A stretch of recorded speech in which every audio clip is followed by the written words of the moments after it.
નમસ્કાર ખેડૂત મિત્રો, કૃષિ મૂલમ જગત સર્વમ, ખેતી એ જગતનો મૂળ છે। હું અશોક ભીમાણી કૃષિ ગુજરાતમાં આપ સૌ મિત્રોનું હાર્દિક સ્વાગત કરું છું। આજે આપણે અમરેલી જિલ્લાનું એક એવું પ્રાકૃતિક ખેતીનું મોડેલ ફાર્મની મુલાકાતે આવેલા છીએ।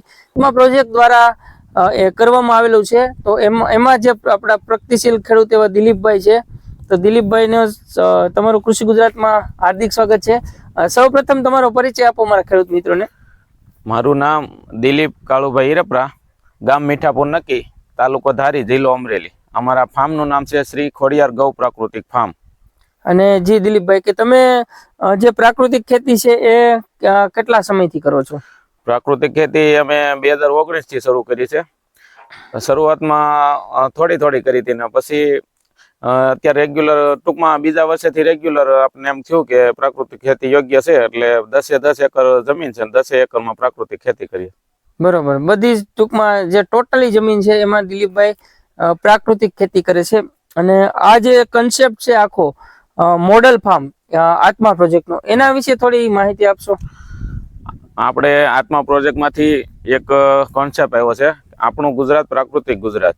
તો કે એમાં મોડેલ ફાર્મની પસંદગી થઈ છે। તાલુકા અને જિલ્લામાંથી અલગ અલગ જે પ્રાકૃતિક કૃષિ કરતા હોય અને 5 આયામો અપનાવતા હોય, કેમ કે બીજામૃત, જીવામૃત, ઘન જીવામૃત, આચ્છાદન, વાપસા નિર્માણ કન્ડિશન અને છેલ્લે મિક્સ પાક, આ બધું કરતા ખેડૂત હોય એ ખેડૂતનું ખેતર ને મોડેલ ફાર્મ પસંદ કરવામાં આવ્યું છે। એમાં ધારી તાલુકામાંથી અમારું ફાર્મ પણ મોડેલ ફાર્મ તરીકે પસંદ થયું છે, શ્રી ખોડિયાર ગૌ પ્રાકૃતિક ફાર્મ। આ રીતના મોડેલ ફાર્મની પસંદગી થઈ છે। બરોબર, એટલે મોડેલ ફાર્મ છે ને એમાં તમે શું પાક વાવેતર કરો છો મોડેલ ફાર્મમાં? મોડેલ ફાર્મમાં માનો કે જે પાક વાવીએ તો મિક્સ પાકની વ્યવસ્થા હોય, બને ત્યાં સુધી એક દળ ને દ્વિદળ મિક્સ પાક પદ્ધતિએ વાવેતર કરવાનું હોય। કારણ કે જો કે છણ્યા છે, છણ્યાનું વાવેતર કરવું હોય તો છણ્યા એક દળ, દ્વિદળ ગણાય। તો એની આરે લાંબા પાન વાળું એક દળી વનસ્પતિ પાક, ગમે તે પાક અને 10% લેખે વાવેતર કરવું જોઈએ। આ મિક્સ પાક પદ્ધતિ છે। એવી રીતના જીવામૃત, ઘન જીવામૃત અને ટૂંકમાં જે પટ આપવાનું આવે બીજામૃત, એ બીજામૃતનો પટ આપવાનો હોય છે। તો બીજામૃતમાં આપણે ગાયના ગોબર, ગૌમૂત્ર, ચૂનો, એવી રીતના બીજામૃતનો બનાવીને એનો પટ આપવાનો હોય છે। તો પટ આપીને જ વાવીએ છીએ। વાવ્યા બાદ ઘન જીવામૃત પણ વાવ્યા ઉપર નાખ્યું હોય છે। ત્યારબાદ 1 મહિનાનો પાક થાય ત્યારે પણ પૂરતી ખાતર તરીકે ઘન જીવામૃત નાખતા હોય છે અને દર 21 દિવસે જીવામૃત આપતા હોય।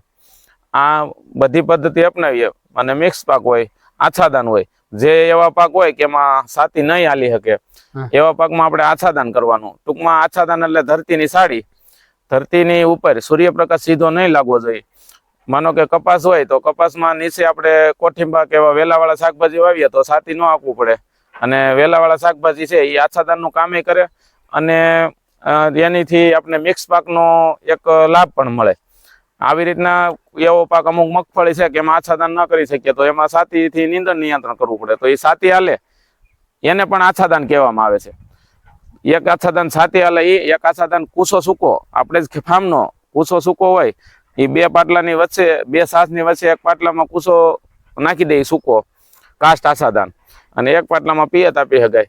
એવી રીતના કરીએ તો એ પણ સૂકો આચ્છાદન કહેવાય, કાસ્ટ આચ્છાદન। અને ત્રીજું વેલાવાળું જે લીલું વાવેતર કરીએ, એમ માનો કે કેસર કલમનું આ વાવેતર કર્યું છે તો 2 છોડ વચ્ચે 10 ફૂટનું અંતર મૂક્યું છે, 2 લાઈન વચ્ચે 10 ફૂટનું અંતર। તો વચ્ચેની જગ્યામાં આપણે જમીન પડી રહી, એમાં આપણે કેમ અત્યારે અહીંયા આ વાવેતર કર્યું બીટનું, એવી રીતના ઘરનું ખાવાનું શાકભાજી બધું વાવ્યું હોય તો એ પણ મિક્સ પાક અને આચ્છાદન બેનું કામ કરે છે।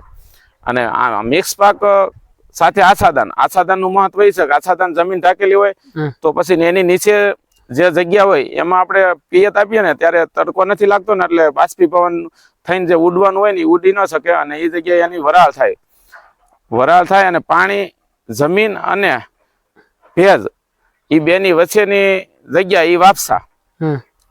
અને જમીન પાણી સીધું પીતી નથી, ભેજ જ પીવે છે। ટૂંકમાં જે છોડ આપણો વનસ્પતિ છોડ હોય એ પાણી સીધું નથી પીતી, એને ભેજ થાય ને ભેજ જ મૂળ પીવે છે, એટલે પાણીની જરૂર નથી, ભેજના ટીપાની જરૂર છે।